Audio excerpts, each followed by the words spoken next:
Hi guys, welcome to my channel. It's just Xavier, and on this channel I'll be doing videos on Canada and Australia. I'll be dropping a video each day of the week, so I hope you guys will come along and enjoy the ride as I learn about Canada and Australia. All right, I know nothing about these countries, pretty much nothing. All right, I know Canada borders the US. I know it has Niagara Falls. But that's my limited knowledge of Canada. So I'm excited to go on this journey and learn about these two amazing places, because I hear a lot of people say they're amazing places. They're amazing places. Okay. With that said, the first video I'm checking out today is Canada history, timeline, and animation in 5 minutes. I think that's where to start. Let me know in the comment section what you'd like me to check out next. Steer me in the right direction. Okay, that's enough talking. Welcome. Thank you for being here. Let's get into this video. Here we go now. Canada, the second largest country in the world, occupies most of the northern part of North America, covering the vast land area from the United States in the south to the Arctic Circle in the north. It is a country of enormous distances and rich natural resources. Indigenous people lived in what is now Canada for thousands of years before the first Europeans arrived. They are known as the First Nations and the Inuit people. The first European people to come to Canada arrived between 15,000 and 30,000 years ago across a land bridge that joined Asia and North America. Around 1000 AD, the Viking explorer Leif Erikson reached Newfoundland, Canada. He tried to establish a settlement, but it didn't last. In the early 16th century, Europeans started exploring Canada's eastern coast, beginning with John Cabot from England. Between 1534 and 1542, Jacques Cartier made 3 voyages across the Atlantic, claiming the land for King Francis I of France. Cartier had 2 captured guides speak the Iroquoian word Kanata, meaning village. By the 1550s, the name of Canada began appearing on maps. Parts of Canada were settled by France and parts by Great Britain. In 1605, Port Royal was built in Acadia by the French, led by Samuel de Champlain, and 3 years later, he started settling Quebec. The French and Aboriginal people collaborated in the vast fur trade economy, driven by the demand for beaver pelts in Europe. Outstanding leaders like Jean Talon, Bishop Laval, and Count Frontenac built a French empire in North America that reached from Hudson Bay to the Gulf of Mexico. In the 1700s, France and Great Britain battled for control of North America. In 1759, the British defeated the French in the Battle of the Plains of Abraham at Quebec City, marking the end of France's empire in America. The commanders of both armies, Brigadier James Wolfe and the Marquis de Montcalm, were killed leading their troops in battle. Following the war, Great Britain renamed the colony the Province of Quebec. The French-speaking Catholic people, known as habitants or Canadians, strove to preserve their way of life in the English-speaking, Protestant-ruled Britain.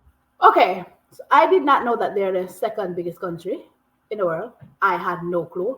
Second, I did not know that it was a French colony, because he said French speaking, but then England took over.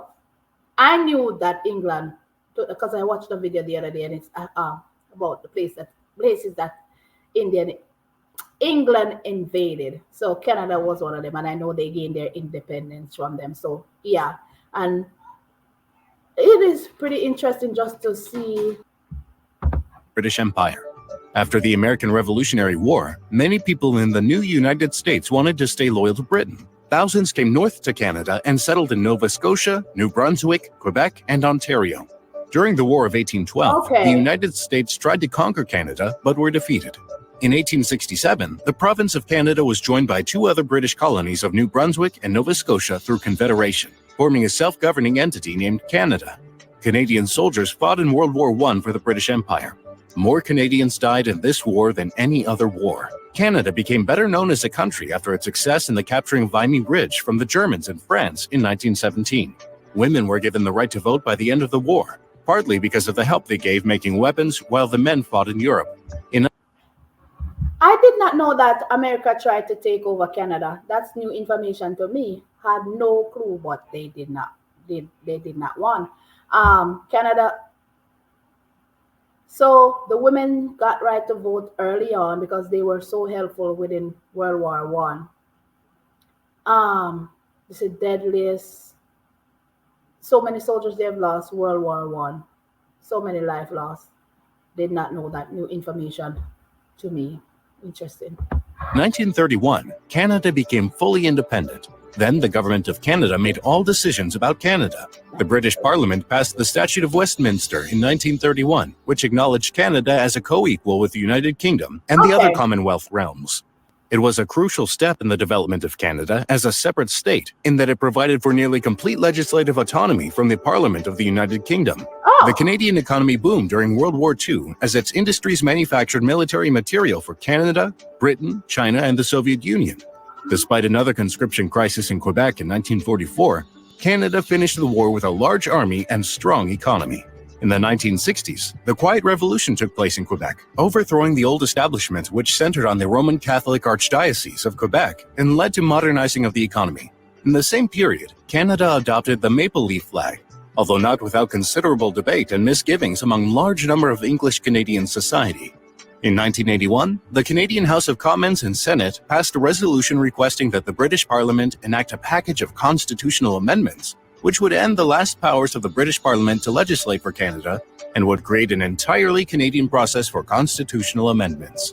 I like how they ended, do their resolution where they say, listen, we're no longer under Britain's constitution. So they amended it and create something for Canada itself. That is really nice. So Canada's capital is Ottawa, and its three largest metropolitan areas are Toronto, Montreal, and Vancouver. Canada is sparsely populated, the majority of its land area being dominated by forest and tundra. Consequently, its population is highly urbanized, with over 80% of its inhabitants concentrated in large areas and medium-sized cities, many near the southern border. Thank you for watching. Please check out our other animated. Okay, I know that's right. Very interesting. Like I said, first time looking into Canada.